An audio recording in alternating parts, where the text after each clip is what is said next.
우리 어제 이야기를 한번 다시 정리를 해보면 구약 성경은 이스라엘의 역사를 혹은 이스라엘은 자기들의 삶을 어떻게 이해했냐면 인류를 구원하시기 위한 하나님의 역사에 부름받은 삶이다라고 생각을 했어요.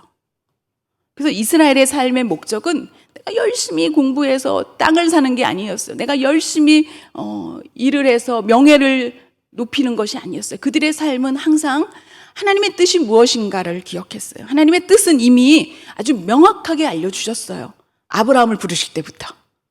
내가 너로 하여금 한 민족을 이루겠다고 하셨을 때 최종 하나님의 프로젝트는 바로 그 민족을 통해서 세계 열방이 복을 받는, 복의 근원으로, 복의 도구로, 복의 통로로 내가 너의 민족을 사용하겠다 하시는 것이 하나님의 목적이었어요. 여러분, 이스라엘의 역사는요, 그 하나님이 누구신지를 도무지 그 하나님이 누구신지를 알려주시기 위한 역사였어요. 어제도 우리가 살펴봤지만 세계 4대 문명이 있어요. 그렇죠? 주로 강을 중심으로. 그래서 메소포타미아 문명은 저 티그리스 강, 유프라테스 강을 중심으로 한 문명이어서 찬란한 문명이어서 세계 최초의 문자가 만들어졌고 이미 하늘의 별의 움직임을 보면서 언제 비가 오나 어쩌고 요즘에 실리콘밸리와 같은 그런 곳이었어요. 황하 문명 아시죠? 그렇죠? 황하 문명 중국. 또 이집트의 나일강을 중심으로 이집트 문명, 인더스 강을 중심으로 인도 문명. 그렇죠? 이 세계 4대 문명 가운데 엄청난 문명들이 있지만 여러분 지금 생각해 보세요. 그 문명들 가운데 그들이 섬긴 신이 누군지 아세요? 별신을 섬기고 달신을 섬기고 그렇죠? 조상신을 섬기고 살아있는 왕을 신이라고 섬기고 여러분 멀리 갈 필요도 없어요. 북한도 그래요 지금. 최근에 나는 신이다라고 하는 방송이 TV에서 이제 방송되면서 기독교인들에 대해서 아주 그냥 다 그냥 일반화 시켜버려서 모든 기독교인들이 그런 것처럼 그렇죠. 근데 우리가 참 부끄러운 것은 우리는 그들하고 좀 달라요 하고 정상적인 교회, 이단이 아닌 교회도 이렇게 나서서 설명할 만한 그런 참 입장이 못 돼요. 왜냐하면 우리들의 모습이 어떻습니까? 우리들의 모습도 너무 이기적인 신앙이에요. 우리 교회가 복받고 내가 복받고 내 자식이 대학 가고 하는 것 때문에 혹시 이 자리에 있지 않습니까? 그런데 지금 이제 우리 TV 방송을 보면서 야, 어떻게 저런 이단에 빠져가지고 저렇게 될까? 그 이단 교주도 그렇지만 거기 모여 있는 사람들 참 이상하다 우리가 막 그런 얘기를 해요. 그렇죠? 그런데 여러분 이 세상에서 가장 큰 이단이 어디에 있는지 아세요? 바로 북한 정권이에요. 강압에 못 이겨서 북한 동포들이 생명을 위협받으면서 김일성 일가를 신으로 섬기고 있는 거예요. 제가 감리교 신학대학교에서 강의를 하면서 일반 대학에 오신 분들 중에 북한 탈북자들이 있었어요. 그 중에 한 분은 우리 유명한 TV에 나오는 어떤 분의 아내예요. 근데 이분의 간증을 들어보니까 평안도에서 살았는데 어릴 때부터 이렇게 길에 가다 보면은 굶어 죽어서 이렇게 도랑에 빠져 죽은 사람 그냥 이런 사람들이 수두룩했대요. 저보다 한 5살 많은데. 그래서 처음에 한국에 이제 세터민으로 와가지고 어려운 일을 하고 식당 가서 일을 하고 청소하러 다니다 보면 막 여성들이 여기 조금만 다쳐도 그러면 자기는 너무 우습더래요. 그냥 자기는 사람들이 죽는 거를 보면서 자랐는데 여기 조금 피난다고 막 놀래고 우는 거 보면서 그런 경험이 있어요. 결혼을 해서 아기를 낳는데 이 아기가 막 아파갖고 막 그러는데 의사가 동네에 없더래요. 왜 그랬냐면 그때 90몇 년도였나요, 목사님? 김일성 죽었을 때였어요. 90 아마 5년인가 6년인데 김일성이 죽으니까 전국의 모든 사람들이 죽은 조문하러 평양에 가느라고 그 동네 의사도 다 간 거예요. 그래갖고 이 아이가 치료를 받지 못하고 죽었어요. 그래서 이 남편이 맨날 술 먹고 이 여인을 때리는 거예요. 맨날 두드려 맞고 그러다가 이제 어떻게 중국에 고모가 살아서 이제 허가 통행증을 받아서 2달인가 이제 중국 고모네를 갔대요. 갔더니 세상에 여기가 낙원이더래요. 막 쌀밥에 고깃국을 맨날 주더래요. 그래가지고 야 이거 맛있다 그러고 막 먹는데 고모 아들이 곧 이제 한국으로 일하러 간다 그러더래요. 그래서 자기가 아니 여기가 지상 낙원이고 쌀밥에 고깃국을 먹어야지 저 남한에 가면은 그지들만 산다는데 거길 왜 가냐고. 그러니까 고모가 야 너 지금 세상 돌아가는 거 모르는구만 이러면서 얘기를 해주더래요. 그래서 거기서 2달 있다가 가려고 했던 게 이제 그냥 거기서 눌러 앉기로 했대요. 이제 불법 체류자가 된 거예요. 그래서 몇 년, 한 2년이 지났는데 어느 날 동네에 중국 공안이 들어닥쳐가지고 북한 탈북자들을 잡아가지고 코에다 고리를 끌고 가더래요. 그걸 보고 자기가 나 여기 있으면 죽겠다 하고 도망쳐 나온 게 한국이었어요. 미얀마로 막 그냥 죽다 살다 한국으로 와서 이분이 이제 여기 와서 누구랑 결혼했냐면 여러분 김정은이가 자기 고모부를 죽였잖아요. 그 고모부 장성택 씨의 아주 최측근 오른팔이 그때 어디 있는데 그 장성택이 죽었다는 소식을 누가 전화로 너도 빨리 튀어라 그래갖고 막 망명을 해서 그 장성택의 오른팔이 한국에 와 있었대요. 그래서 그분하고 결혼을 한 거예요. 근데 이제 이분이 결혼하기 전에 이제 한국에 왔더니 뭐 여기 순복음교회에서 또 뭐 영락교회에서 이제 세터민들을 위해서 이제 성경 공부반들이 있더래요. 근데 이제 성경 공부하러 가면은 뭐 차비도 주고 밥도 주고 한다니까 이제 거길 갔대요. 차비 받으려고 갔는데 처음에 성경을 읽어보니까 이거 나 한 번도 안 처음 읽는 건데 너무 익숙하더래요. 보니까 예수님이 갈릴리 바다를 걸어 다니셨다는 거. 자기가 너무 많이 들었대. 옛날에 김일성 수령 동지가 그냥 대동강을 막 걸어 다니는 얘기를 막 들었대. 홍해를 모세를 통해서 하나님 갈르죠. 이야 막 그냥 낙동강을 갈른 얘기 막 그냥 보니까 나중에 성경을 읽어보니까 성경에 나와 있는 모든 하나님이 하신 거에 그 주체를 그냥 김일성으로 바꿔서 그렇게 자기가 거기서 수십 년을 듣고 배웠다는 거예요. 여러분 하나님 대신에 사람을 신으로 섬기고 있는 것이 옛날에 바로 왕을 섬겼던 이집트 사람들뿐만이 아니에요. 지금 우리 북한의 동포들이 그런 정권 안에서 고통받고 있는 거 여러분 우리가 침묵하면 되겠습니까? 어줍지 않은 평화협정을 내세워서 우리가 북한 동포들이 겪고 있는 그 인권에 대해서 침묵하고 있으면 안 돼요. 그건 기독교 신앙이 어긋나는 거예요. 여러분 어떤 정부를 우리를 대표하는 정부를 우리가 선택해야 돼요. 뭐 제가 여기 선거하러 온 사람은 아니지만 여러분 우리 분별할 수 있는 영을 하나님이 주시기를 원합니다.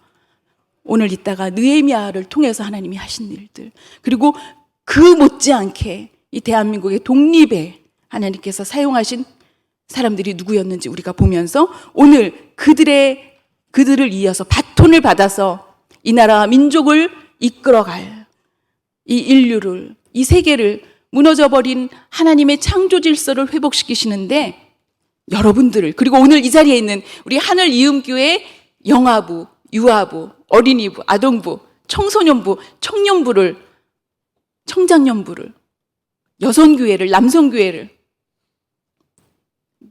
노인부를 하나님께서 사용하여 주실 줄 믿습니다. 그리고 저를 사용하여 주실 줄 믿습니다. 아멘.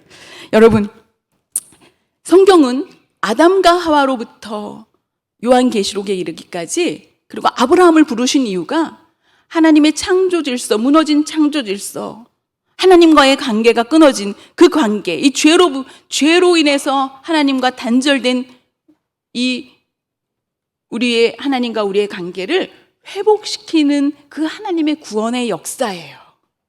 그리고 그 구원의 역사에 하나님이 이스라엘을 세우셨는데 우리가 바로 그 하나님의 도구다고 얘기했을 때 그걸 누가 믿겠어요? 그렇죠? 네가 누군데 뭐 이스라엘 그냥 선민이시 쟤네들은 하나님이 자기들만 선택하셨대. 사람들이 그 누가 믿겠어요? 그렇죠? 그런데 믿을 수밖에 없는 일들이 있는 거예요.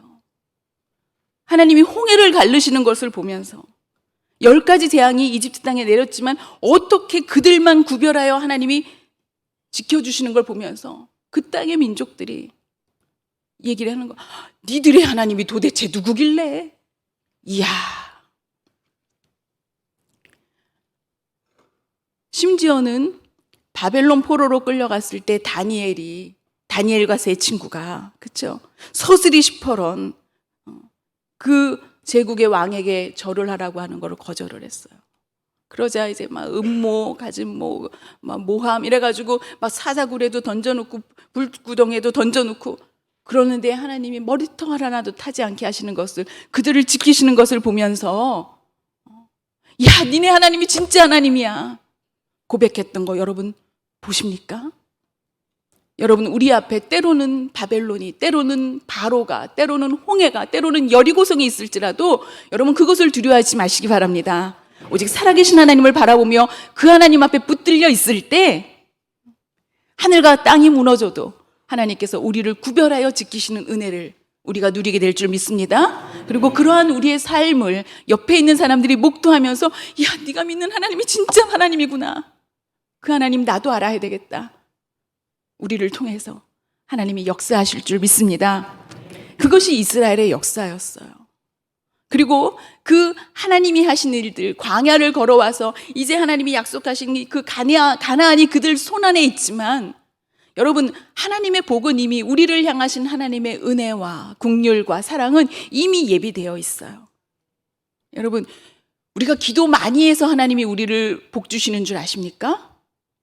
그거는 막 108번 가서 절을 하고 막 가서 빌고 막 갔다가 그냥 뭐 고사를 지내고, 그거 우리가 열심히 뭐 그렇게 해서 우리가 복을 받는 거 아니에요. 하나님이 우리에게 주시는 은혜는 이미 주실 은혜가 예비되어 있어요. 여러분, 홍해는 이미 갈라질 거였어요. 여리고성은 이미 무너질 거였어요. 그러나 그 하나님의 명령을, 하나님의 약속을 믿고 믿음으로 바라보고 발을 내디딜 때, 여리고성을 돌았을 때, 여러분, 여리고성을 돈다는 것은 엄청난 리스크예요.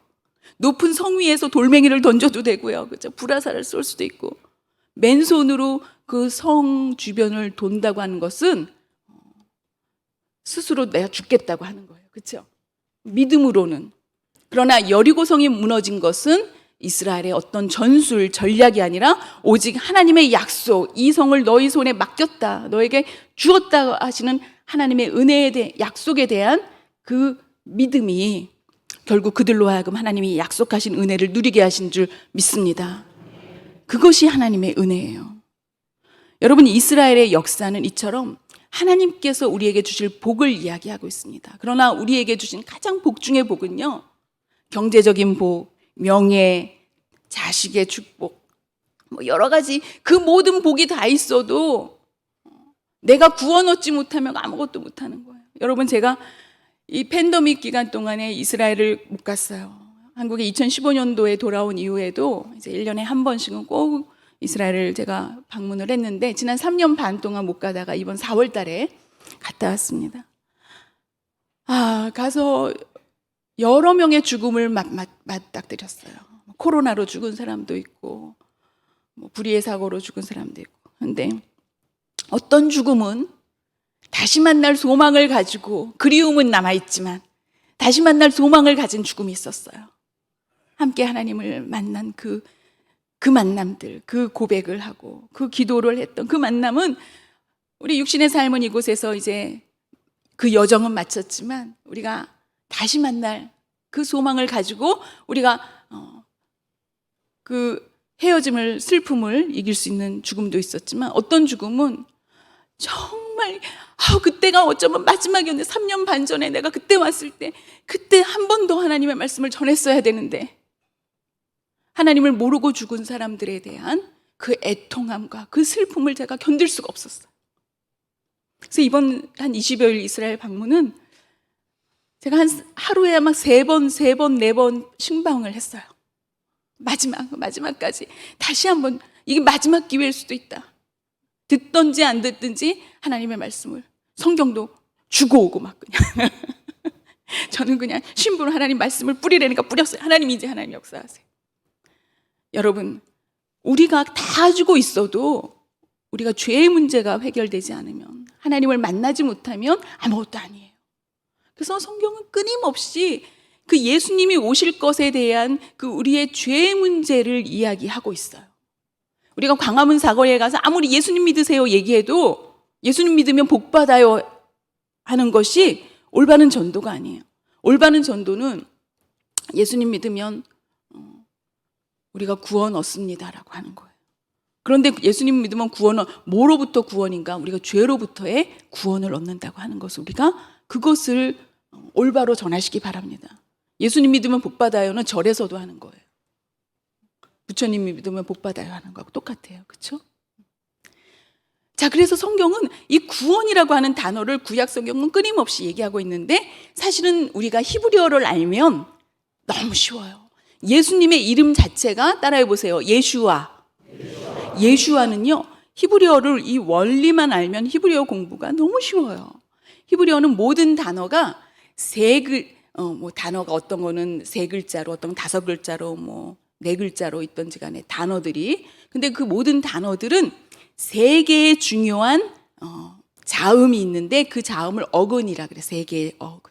어근이 같으면 하나는 동사고 하나는 명사라도 뜻이 같아요. 예를 들어서 여러분 예수님의 이름으로 기도합니다 하고 맨 마지막에 용준아 뭐라 그러지? 예수님의 이름으로 기도합니다 하고 아멘 그래요. 아멘의 뜻이 뭐냐 하면은 아멘의 뜻이 그렇게 될 줄 믿습니다요. 아멘. 아멘. 아멘. 그런데 자, 여러분 그러면 에무나가 무슨 뜻인지 아세요? 에무나? 에무나는 아멘하고 어근이 같아요. 그 얘기는 아직 우리는 에무나 뜻은 모르지만 아까 아멘이 무슨 뜻이었죠? 그렇게 될 줄 믿습니다. 그러면 우리가 추적을 할 수 있어요. 아, 에무나는 뜻은 뭔지 모르겠지만 아마도 믿는다라고 하는 뜻이랑 비슷하구나. 네, 맞아요. 에무나는 믿음이에요. 믿음 뜻이. 이처럼 예수님이라고 하는 이름에는 어근이 있는데요. 이 어근과 관련된 이름이 따라해 보세요. 호세야, 여호수아, 이사야.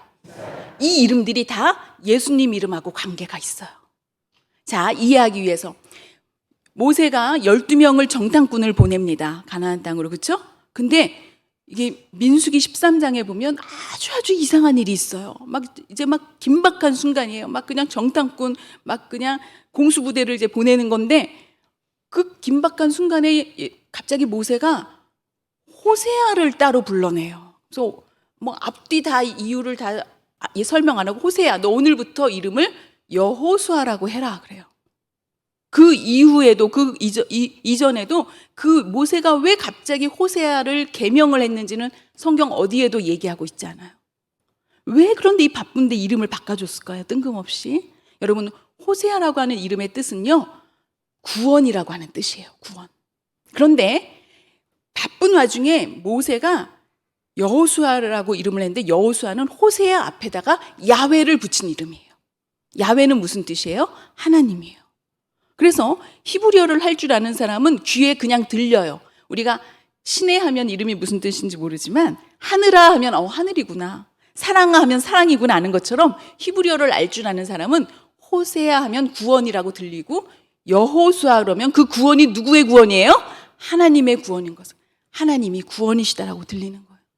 왜 그랬을까요? 정탐하러 갔어요. 갔더니 그 땅의 사람이 기골이 얼마나 장대한지 이스라엘 사람들은 비유를 잘한다 그랬잖아요. 그렇죠? 우와 저 사람들은 거인이고 우리는 메뚜기 같아. 그만큼 자기들이 초라하고 주눅 들었다는 얘기예요. 그래서 사람들이 간담이 손을 서서 야 이 싸움 우리 맞아 죽게 생겼다. 돌아가자. 그래갖고 사람들한테 와서 목이 빠지게 정탐꾼 돌아오기를 목이 빠지게 기다리고 있는 사람들한테 와서 뭐라 그래요? 저 싸움 우리 가서 죽겠다. 그러고 모세를 원망하죠. 민수기 14장에 보면 온 회중이 여러분 애와 어른과 여러분 어른들이 잘하셔야 돼요. 어른들이 울고불고 밤새도록 통과하니까 온 회중이 애들도 따라서 우는 거예요. 그들이 누구예요? 홍해를 건너오고 하나님이 어떻게 그들을 지키셨는지 본 사람들인데 정탐꾼 얘기를 들고 온 회중이 밤새도록 울었다는 거예요. 통곡을 했다고, 애통했다고 하는 거예요. 근데 그곳에서 애통하지 않은 두 사람이 있었는데 누구예요? 호세아, 여호수아하고 갈렙이었어요. 왜 그랬을까요? 여호수아도 가나안 땅에 갔을 때 그 눈에도 그 땅의 사람들이 기골이 장대한 걸 봤을 거예요. 놀랬을 거예요. 무서웠을 거예요. 우리가 이들을 어떻게 때려잡지? 그런데 사람들이 자기 이름을 부를 때마다 여호수아야 숨어! 여호수아야 같이 빨리 도망가자! 여호수아야 이리 와! 할 때마다 그 귀에 자꾸 뭐라고 들렸어요? 하나님이 구원이시여, 하나님이 구원이시여 이렇게 들린 거예요. 여호수아는 그 땅에 내 눈앞에 있는 적들의 기골이 장대한 걸 보고 간담이 떨어진 것이 아니라 하나님이 구원이신 것을 그는 계속해서 상기했어요. 아마 하나님께서 모세를 통해서 그렇게 될 줄 알고 이름을 계명을 시킨 것 같아요. 하나님이 여호수아에게 안정장치를 주신 것 같아요. 여호수아 이름이 여호와는 하나님이 나의 구원이시다. 그 여호수아의 고백이 우리의 고백이 되기를 원합니다. 예수님이 구원이신 거예요. 이사야도 하나님이 구원이시다라는 뜻이에요. 여러분, 이 구약 성경은 하나님의 구원사를 이야기하고 있는데 그 하나님의 구원사 중에 하이라이트, 단지 홍해를 가르시는 분 정도가 아니에요. 단지 요단강을 건너게 하시는 분 정도가 아니에요. 단지 죽은 사람을 살리시는 나아만 장군을 고치시는 이런 정도가 아니에요. 하나님이 하시는 놀라운, 아무도 할 수 없는 우리의 죄를 구원하시는 분이신 것을 그 하나님이 누구신지를 알려주기 위해서 성경은 끊임없이 그 하나님이 하시는 일들을 보여주는 거예요. 그것이 이스라엘의 역사예요. 그래서 우리가 이렇게 큰 그림을 가지고 성경의 이야기를 봐야 되겠죠. 그 하나님의 구원의 역사하심을 이미 계획하신, 예수님이 우리를 위해서 오셨고 죽으시고 부활하실 것을 약속하셨지만 사탄은 그것을 끊임없이 방해하죠. 이스라엘 민족이 하나님의 말씀대로 살지 못하도록 꼬시고 방해하고, 그러니까 늘 아담과 하와만 보암직하고 먹음직한 것에 넘어간 거 아니에요.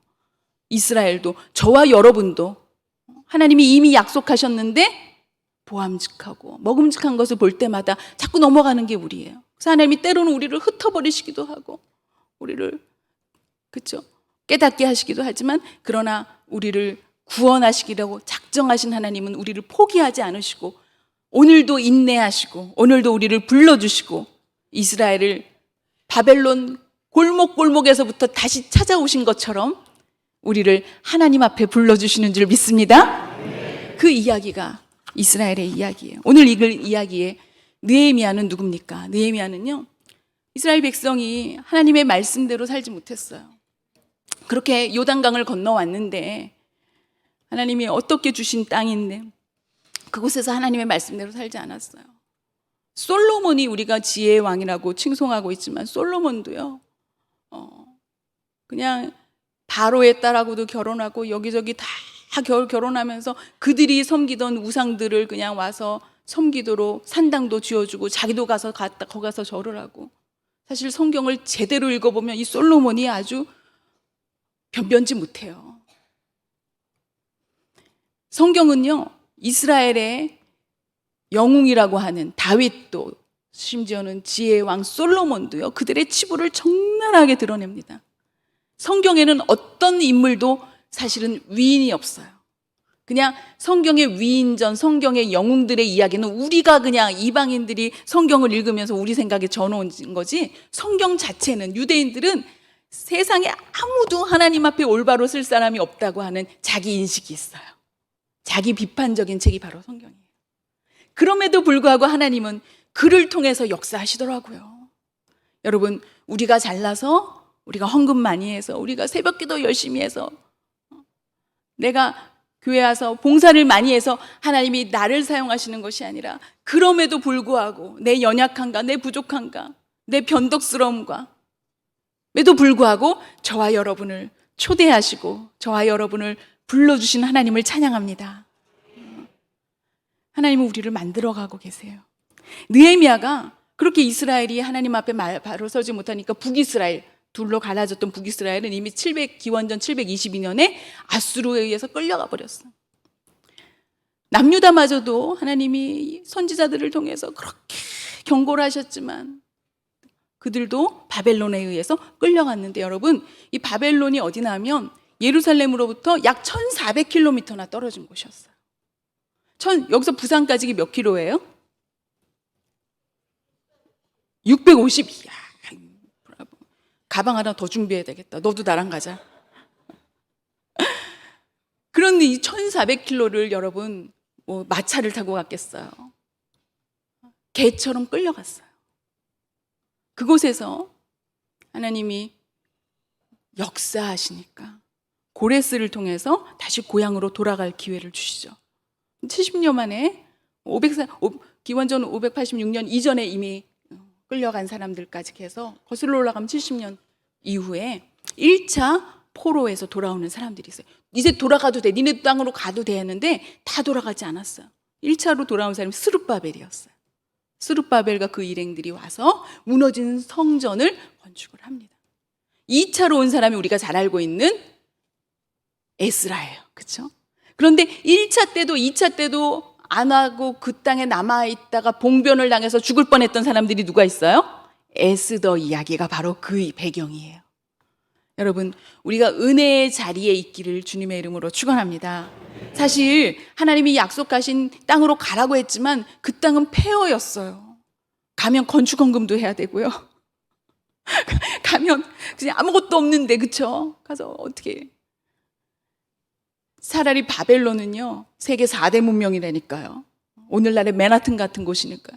한국에서 아무리 고생해도 내가 차라리 뉴욕 가서 고생을 해도, 청소부를 해도, 세탁소를 해도 내가 뉴욕 가야지 하는 거하고 비슷해요. 그때도 그랬어요.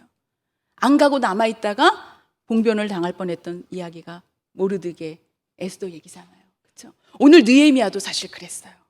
느헤미야의 아버지도 돌아갈 기회가 있지만 안 돌아갔어요. 그런데 느헤미야가, 우리가 느헤미야의 직업이 뭔지 아는 사람, 용준아 너 3번 읽었으니까 알아야 돼. 느헤미야가 뭐 하는 사람이었어 원래? 무슨 크게 선생님 가는 귀가 먹어가지고. 누구? 용준아, 용준아, 앞으로 이제 성경을 읽을 때는 몇 번 읽는 것도 중요하죠. 이제 오늘부터 읽을 때는 뜻을 잘 알고 읽어라. 중요해. 용준이가 알고. 용준아 이제 잘 기억하세요. 느헤미야는 그 나라 왕의 마시는 모든 것을 잘 검사하는 사람이었어요. 우리는 술관원이라고 이제 번역이 되어 있지만요. 여러분, 그 바사, 이제 바벨론이 무너지고, 그렇죠? 바사 제국에 그 제국의 황제는 얼마나 정적들이 많겠어요. 자기들이 정복한 곳에서 사람들이 반란을 일으키려고 막 독립을 하려고 어떻게든 막 지금 데모하는 사람들이 얼마나 많겠어요. 그렇죠? 그러니까 늘 죽이려고 하는 사람들이 많았어요. 그러니까 그 자기 먹는 거를 늘 조심했어요. 그런데 그 먹는 것을 이제 검사하는 사람이 만약에 외부 적한테 매수를 당할 수도 있잖아요. 그렇죠? 뇌물을 받고 왕을 죽일 수도 있고 아니면 자기가 죽일 수도 있고. 그러니 그 왕이 자기의 먹을 것을 감시하는 사람에게 그 일을 맡긴다고 하는 것은 아주 최고로 내가 믿을 수 있는 사람인 거예요. 놀라운 것은 자기 나라 친척도 있고 대신도 있고 할 텐데 포로로 끌려온 느헤미야를 그걸 시킨 거예요. 여러분, 우리가 어디에 있든지 간에, 우리가 어떤 힘든 자리에 있든지 간에, 어떤 고난에 있든지 간에 하나님의 손이 저와 여러분의 머리 위에 있으면 하나님이 우리의 적을 통해서도 favor, 우리를 우리를 배려하고 우리를 사용하게 하실 줄 믿습니다. 여러분, 사람을 두려워하지 마세요. 느헤미야가 그런 일을 한 사람이에요. 그러니까 정말 왕이 믿는 사람이었어요. 그렇죠? 그런데 느헤미야 1장을 보니까 느헤미야의 형제 중에 하나가 저 1300km나 있는 곳에 고향 땅에 갔다 왔어요. 가보니까 막 도둑들이 들끓고 막 그냥 무너진 성벽에 막 난리가 난 거예요. 그 얘기를 듣고 와서 느헤미야한테 그 얘기를 하니까 느헤미야 1장에 느헤미야가 그 얘기를 듣고 어떻게 했어요? 막 울어요. 막 울면서, 여러분, 막 울면서 하나님 앞에 부르짖는 모습이 나요. 그곳에 있는 사람들의 삶이 너무 비참하니까. 여러분, 여기서 또 하나 이제 포인트입니다. 느헤미야의 아버지가 한 가지 잘한 게 있어요. 예루살렘으로 돌아가라고 한 명령이 있었을 때 돌아가지 않기도 했지만 그래도 잘한 게 있는 게 뭐냐면 아들 이름을 느헤미야라고 지어준 거예요. 여러분 생각해 보세요. 사실 1400km나 떨어져 있는 먼 곳이고 느헤미야는 예루살렘이 어떻게 생겼는지도 잘 기억도 안 날 거예요. 그렇죠? 벌써 몇 세대, 아버지 세대 이전이니까. 그런데 그리고 자기는 어쨌거나 왕궁에서 살아요. 극한 직업이지만, 자기 목숨은 왕 대신 죽을 수도 있는 극한 직업이지만 잘 먹고 잘 살고 있단 말이에요. 옷도 좋은 옷 입고, 그치? 그런데 나하고 상관없는 곳에, 저 멀리 있는 곳에 사람들이 고통당하고 있다고 하는 이야기를 들었을 때 그가 울 수 있었던 것은, 공감할 수 있었던 것은 그에게 국률함이 있었기 때문이에요. 우리가 유재석 씨가 해마다 연예 대상을 타는, 왜 유재석 씨가 이렇게 인기가 많나? 어떤 사회학자가 한번 조사를 했대요. 그랬더니 유재석 씨는 공감 능력이 굉장히 뛰어나대요. 그래서 시청자들이나 뭐 출연자들이 그와 대화하다 보면 그냥 너무 좋아하는 거예요. 마음이 좋아, 편해지고. 여러분, 이 느헤미야가 어떻게 공감 능력이 있었냐면 그 이름이 비밀이었어요. 느헤미야는 따라해 보세요. 나훔 하고 야훼, 그러니까 합쳐진 말이에요. 나훔을 이해하기 위해서는 여러분, 이 비슷한 이름의 동네가 있어요. 가버나움 아시죠? 가버나움. 한국말로 가버나움인데 히브리어로는 크파나훔이에요.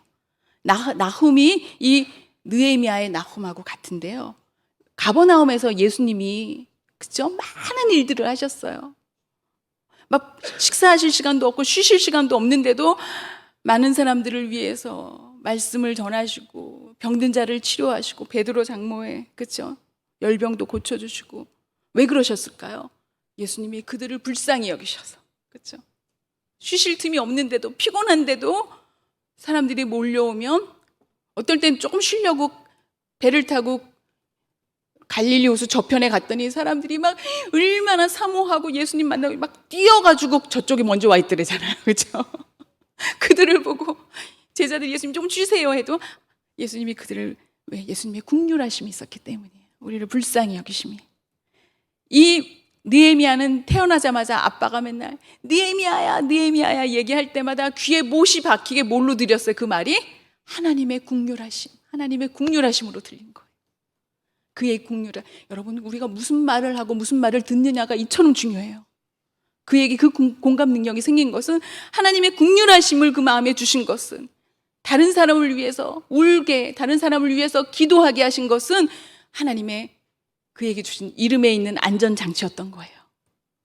그래서 그 이야기를 듣고 막 우는데요. 여러분, 여기서 기도를 잘 보시게. 느헤미야가 뭐라고 기도하냐면요. 하나님, 우리 민족이 하나님이 경고하신 대로 하나님 말씀대로 살지 않으니까, 아까 신명기 28장에서 모세가 분명히 경고했거든요. 경고이자 축복 약속을 했거든요. 하나님이 그를 통해서 너희들이 하나님의 말씀대로 지켜 행하면 내가 열방 가운데 머리가 되게 하겠다고 하셨어요. 그렇죠? 그런데 그 뒤에 보면은 그러나 그러지 않으면 너네들 어떻게 흩어버리신다고 하셨거든요. 느헤미야가 막 울면서 그 죄를 탄식을 해요. 사실 느헤미야 당대에 지은 죄가 아닌데도 불구하고 그가 옷을 찢고 막 금식하면서 울어요.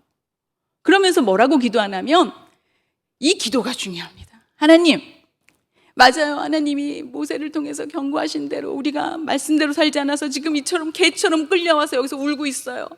그런데 하나님, 그런데요, 울면서도 하나님이 약속하셨잖아요. 출애굽기에서.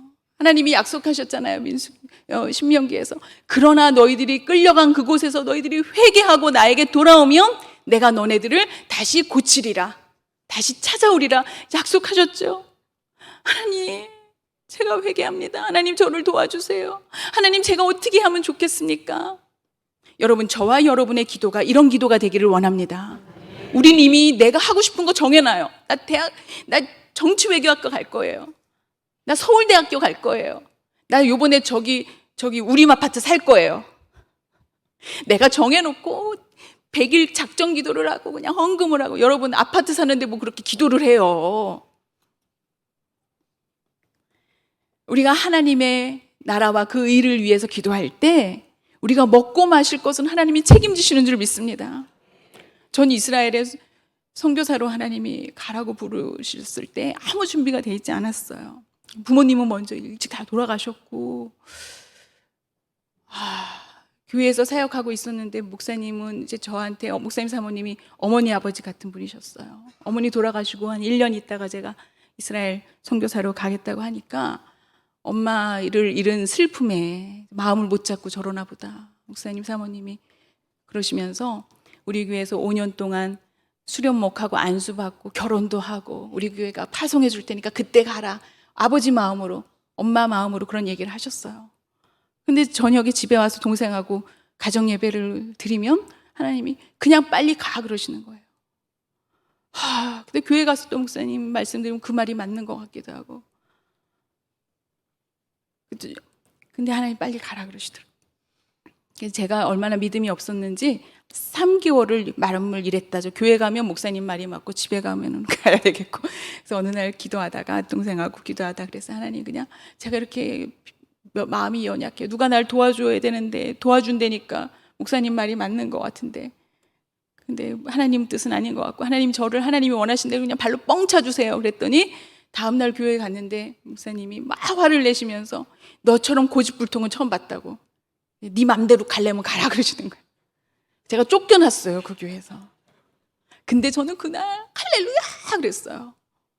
제가 결단을 못하니까 하나님 저를 얼마나 사랑하시는지 저를 긍휼히 여기시고 맨날 저를 위해서 울며 기도하시는 목사님 사모님이 화가 나서 저를 그냥 발로 뻥 차셔서 저를 이스라엘 가게 하시더라고요. 그렇게 아무 준비 없이 뭐 영어 토플도 없고 아무 준비 없이 이스라엘 갔어요. 갔는데 하나님께서 문을 여시니까 전에 장학금을 받으면서 히브리 대학에서 공부를 하게 하시고 영어도 아무것도 모르는데 막 그냥 개인 교사 교수님을 붙여가지고 애기처럼 가르쳐 주시는 그런 정말 있을 수 없는 일들. 12년 한 아파트에 살았는데 집주인이 히브리 대학교 방 하나 기숙사 방보다도 싼 값으로 아파트 전체를 빌려줬어요. 하나님이 역사하시니까 내가 어디 뭘 먹고 사나, 어느 교회가 나를 선교비 보내주나, 누가 내 후원자가 돼주나, 그거 안 하고 그냥 하나님만 붙들고 하나님이 보내셨으니까 책임지세요. 하나님만 의지했더니 하나님이 구하지도 않은 것도 주시더라고요. 여러분, 느헤미야가 하나님 앞에 그런 어떤 기도를 했냐면 나라와 민족을 위해서 하나님 어떻게 할까요? 물어봤어요. 하나님 앞에 여쭤봤어요. 그러면서 그의 기도의 포인트는 하나님의 약속을 붙들고 기도한 거예요. 여러분, 우리의 기도는 하나님의 말씀을 붙들고 하는 기도가 되기를 바랍니다.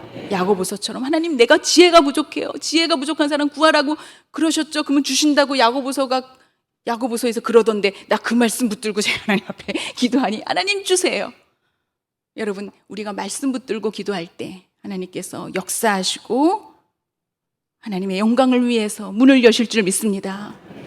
자, 그가 기도하고 그냥 있었어요. 자기가 한 거 아무것도 없었어요. 자기가 어떻게 사람들을 모아서 후원 단체를 만들거나 뭐 회의를 하지 않아. 그냥 기도하고 있었는데 그때가 기스를월이었어요. 이스라엘에는 12달의 이름들이 있는데 기스를월이었는데 그로부터 그냥 언젠지 모르게 기도하고 있었어요. 여러분, 기도하다가 열흘이 지나도 100일이 지나도 여러분 실망하지 마시기 바랍니다. 하나님의 시간표가 있어요.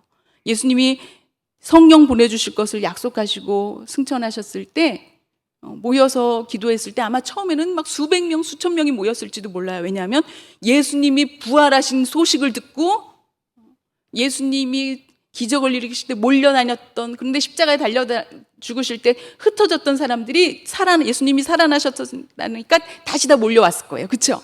그리고 예수님이 또 뭘 주신다고 약속했다니까 더 왔을 거예요. 근데 기도하다 하루 이틀이 지나도 아무 일도 없고 아마 많은 사람들이 다 돌아갔을 거예요. 열흘째 되는 날 약속하신 성령, 여러분 어쩌면 오늘이 바로 9일이 지난 9일 마지막 날이 되는 줄도 몰라요. 여러분 포기하지 말고 하나님의 약속을 구하시기 바랍니다. 느헤미야가 기스를이 지나서 약 4개월이 지났어요. 니산월이 됐을 때 그가 입도 아직 열지도 않았는데 아닥사스다 왕이, 그 땅의 왕이 느헤미야 너 오늘 얼굴이 안색이 안 좋아. 무슨 일이야? 물어봐요. 그러니까 느헤미야가 나에게 찬스를 준 거예요. 말할 기회를 준 거예요. 그러니까 사실 여차여차해서 지금 제가 어떻게 해야 될지 모르겠어요. 그러니까 아닥사스다 왕이 어떻게 했는지 아세요? 나한테 하고 싶은 말 다 해. 내가 다 들어줄게. 그래요. 그럴 때 여러분 여기서 또 이 느헤미야의 모습을 보시기 바랍니다. 느헤미야가 하고 싶은 말이 왜 없겠어요. 그렇죠? 그런데 그가 한 행동은 먼저 그가 하나님 앞에 묵상해서 기도를 했어요. 여러분, 우리가 먼저 하나님 앞에 물어볼 때 우리의 입에, 우리의 생각에, 우리의 바람에 하나님의 뜻을 넣어주실 줄 믿습니다. 그가 하나님이 주시는 지혜대로 이렇게 담대하게 얘기하는 거예요. 나 고향에 돌아가서 성벽을 건축하게 해주세요. 그리고 가다 보면 도둑이 습격할지 모르니까 병사들도 좀 붙여주시고 통행증도 주시고요. 가서 좀 건축할 건축 자료들도 좀 주시고요. 뭐 어쩜 그렇게 조목조목 얘기를 하는지 몰라요. 근데 하나님이 그 왕의 마음을 만져주시니까, 하나님이 역사하시니까 그 바람대로 하나님이 그에게 주셨고, 그가 그 준비를 가지고 1400km를 돌아옵니다. 와서 성을 지으려고 하는데, 여러분, 우리가 모든 것이 준비되었어요. 기도의 응답이 있어도 여러분, 늘 사탄은 방해합니다. 오늘 이 자리에서 말씀 듣고 하나님을 찬양하고 기도하고 응답받고 나가다가 여러분 저문 나가실 때 조심하시기 바랍니다. 교회 버스 탈 때 조심하시기 바랍니다. 나보다 먼저 타. 사탄이 방해하는 거 예수님의 이름으로 물리치시기 바랍니다. 하나님이 이미 약속하셨는데 오니까 산발락과 그쵸? 도비아와 뭐 이런 사람들이 막 방해를 해요. 또 그 땅에 먼저 와 있던 사람들도 여태 그냥 청소하고 우리 집 겨우 그냥 졌는데 무슨 성벽까지 막 다들 그냥 시큰둥해요. 그런데 오늘 우리 읽은 말씀, 느헤미야가 내가 온 이곳에 온 이유는 하나님이 보내셨습니다 했는데, 그걸 사람들이 어떻게 믿겠어요, 그렇죠? 근데 어떻게 했냐면 하나님의 손이 어떻게 하셨는지를 얘기했어요. 하나님의 손이 어떻게 하셨어요? 그는 그냥 기도만 하고 하나님 앞에 어떻게 하고 기다리고 있었더니 아닥사스다 왕이 나서가지고 물어보고, 그가 그냥 매니저가 돼서, 그가 후원자가 돼서 엿가지고 온 거, 이거 내가 프로젝트 써서 그에게 보고한 거 아닌데 하나님이 그를 통해서 역사하신 이야기.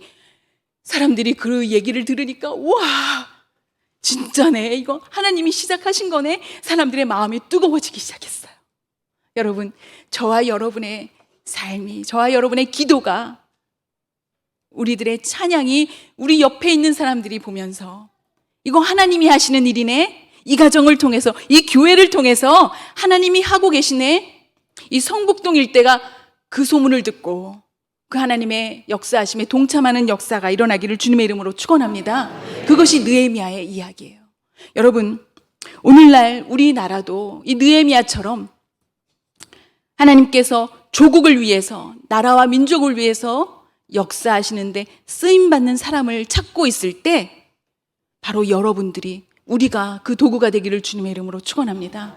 느헤미야가 돌아와서 성벽을 쌓은 것은요 53일 만에 끝내버렸어요. 53일, 54일. 약 10년 이상 그것이 건축이 끝나지 못하고 있던 일들이 하나님이 하시니까 여러분 순식간에 일이 이루어지는 것을 여러분 보시기 바랍니다. 오늘 저는 느헤미야와 더불어서 우리나라의 1948년도에 우리나라의 건국 역사에 아주 중요한 역할을 했던 인물들을 소개하면서 오늘 말씀을 마치려고 합니다. 때는 1919년 4월 달이었어요. 여러분, 1919년도가 뭘로 유명하죠? 3.1운동이 있었어요. 3.1운동이 일어난 지 이제 한 달이 좀 안 되었을 때, 4월 16일부터인가요? 4월 14일부터 14, 15, 16일 날 필라델피아에서 한국 사람 150명이 모였어요. 그 한국 사람 150명 중에는 서재필 박사가 있었고요, 이승명 박사가 있었고요, 또 누가 있었냐면 유일한 박사, 유한양행의 노디김이라고 하는 20살 날 젊은 청년이 있었고요. 이렇게 150명이 모였어요. 여러분, 서재필 박사는 우리가 잘 알고 있는 것처럼 갑신정변을 일으켰다가 실패하고 망명을 했어요. 그렇죠? 다시 돌아와서 개화 운동을 했지만 일본이 아닌 우리 조선의 탄압을 받고 다시 망명을 한 사람이었어요. 근데 이 서재필 박사가 중요한 인물인 것은요, 우리나라 최초의 미국 시민권자이자 우리나라 최초의 세균학을 전공한 미국 의학 박사였어요. 근데 이분이 그 미국으로 망명하는 과정에서 사실은 감리교 선교사 헐버트 선교사의 도움을 받아요. 그리고 그 미국에 가 있는 동안에 그가 예수님을 만나게 돼요. 그리고 한국에 돌아와서 배제 학당에서 영어를 가리키면서 학생들을 양육을 해요. 그곳에서 공부한 사람이 누구나 하면은 이승만 박사였어요. 배제학당에서. 여러분 1885년도에 제물포항에 배가 한 대 도착하는데 언더우드 선교사, 아펜젤러 선교사가 돌아옵니다. 근데 그들이 25살밖에 안 된 젊은이들이었어요. 1885년도는 아주 쇄국 정책, 이 나라, 이 세계가 어떻게 돌아가는지 모르고 그냥 문을 꼭꼭 닫고 있을 때였어요.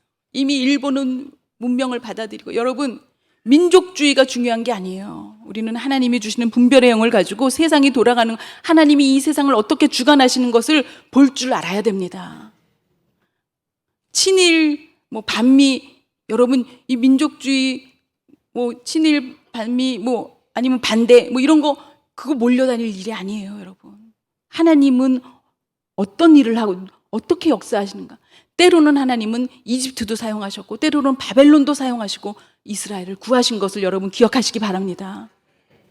그런데 그 필라델피아에 있는 그 사람들이 거기서 3일 동안 한인 1회, 한인 대회를 해요. 3일 동안 그들이 기도로 시작하고 기도로 끝냈고요. 영어로 그 회의를 진행을 하고 그랬어요. 그곳에서 대한민국의 나중에 그 헌법의 기초안이 만들어지고요.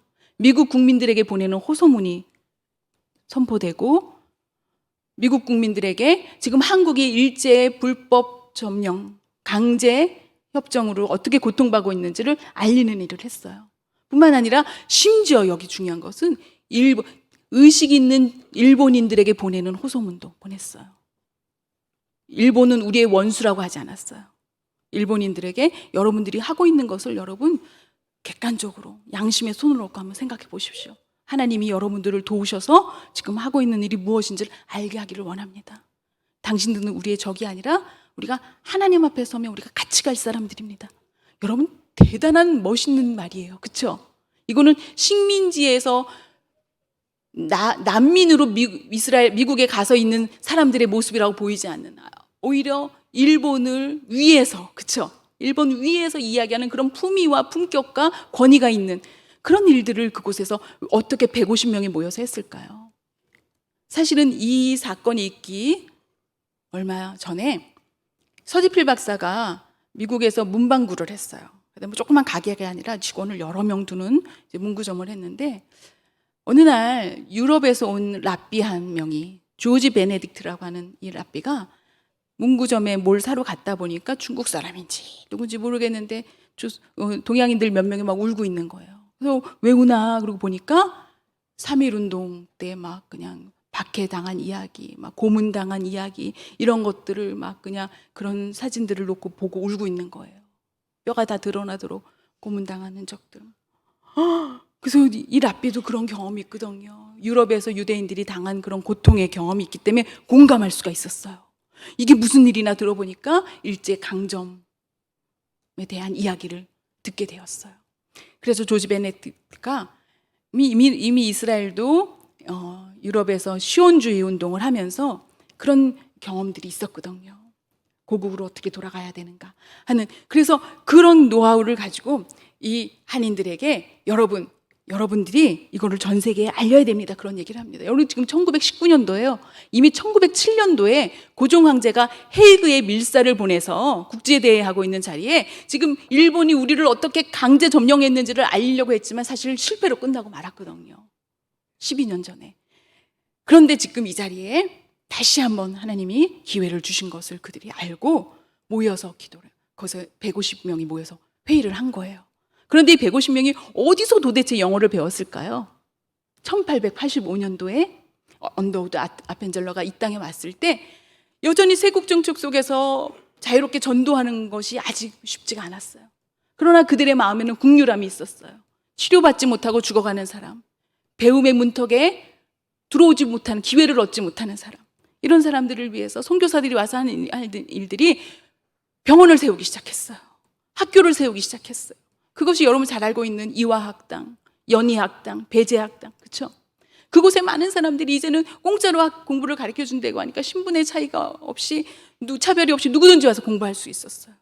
영어를 가르쳐 주기도 했고요.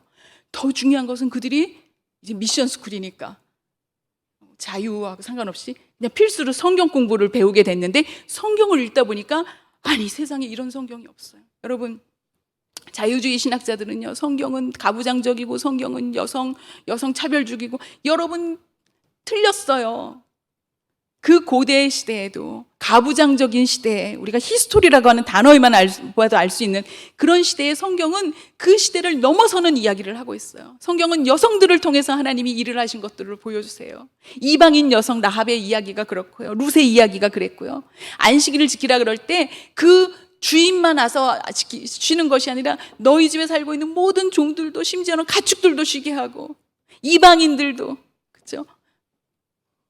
나그네도 쉬게 하라고 하는 것은 정말 우리가 알고 오늘날 우리가 이야기하는 인류의 인권의 시작이 성경에 다 있어요.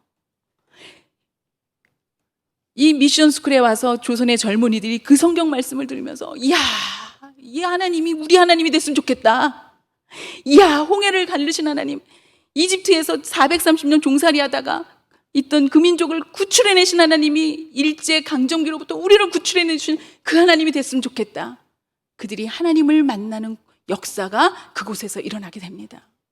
다양한 모습으로 미국에 와 있던 그들에게 아까 노디김은 20살밖에 안 된 소녀였는데요. 그 노디김이 미국에 가게 된 것은 엄마 아빠를 따라서 하와이 노동자들로 갔었어요. 근데 하와이 노동자로 갔다가 하와이에 한인학교를 세워서 일을 하시던 이승만 박사의 후원을 받아서 지금 미국 본토로 와서 대학을 다니고 있던 학생이었고요.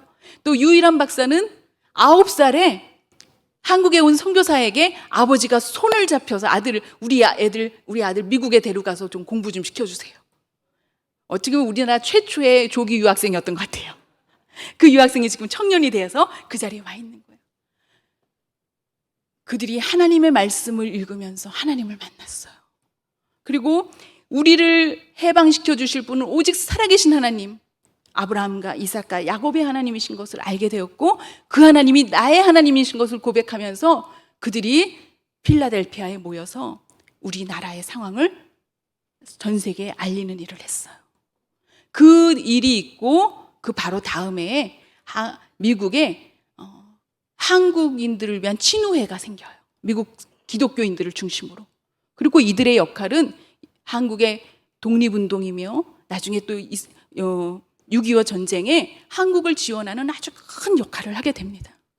여러분 그곳에 있었던 서재필 박사, 그곳에 있었던 이승만 박사, 유일한 청년, 노디김, 여러분 그 이름들의 뒤를 이어서 오늘 우리 하늘 이음교회에 자라나고 있는 우리 용준이를 비롯한 우리 라일이를 비롯한 라일이 갔니?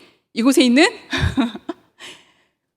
이들이 바로 이 나라와 민족을 세우는데 인류를 세우는데 하나님이 창조하신 에덴 동산에 그 생명나무를 다시 먹는 그날이 오기까지 예수님이 다시 오시는 그날 이스라엘의 충만한 수가 차기까지 넘어져 있게 이방의 충만한 수가 차기까지 넘어져 있게 하셨던 그 예수님의 역사하심이 예수님의 다시 오심은 이제 이방의 충만한 수가 차면 그 이스라엘이 회복됨과 더불어서 예수님이 오시는 것을 약속하고 있어요. 로마서는 그렇죠. 이방의 충만한 수가 찬다고 하는 것은 뭐예요? 예수님을 전하는 사명을 우리에게 주신 거예요. 저와 여러분이 복음을 전하는 것, 가정에 복음을 전하고 나라의 민족에게 복음을 전하고 세계 선교에 나가는 것은 바로 예수님의 다시 오심을 준비하는 그래서 승천하시는 예수님이 우리에게 주신 지상명령 가서 만민에게 복음을 전하라고 하신 그 사명이 바로 저와 여러분의 사명이고 우리가 나가서 예수 믿고 구원받으세요 하는 것이 우리 교회의 자릿수를 넓히는 것이 아니라 정말 예수님의 다시 오심을 준비하는 일, 무너진 하나님의 창조 질서를 회복하는 일, 하나님과 관계를 다시 회복, 엄청난 프로젝트에 저와 여러분에게 하나님이 보내신 초청장인 것을 여러분 아시기 바랍니다.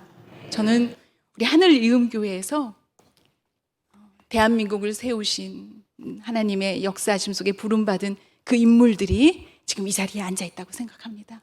여러분 기도하는 마음으로 이 자리에 있는 우리 청소년들, 청년들, 청장년들, 또 아동부, 영아부, 유아부, 또 뱃속에 있는 생명들을 위해서 하나님 앞 기도하는 마음으로 크게 박수 쳐주시기 바랍니다.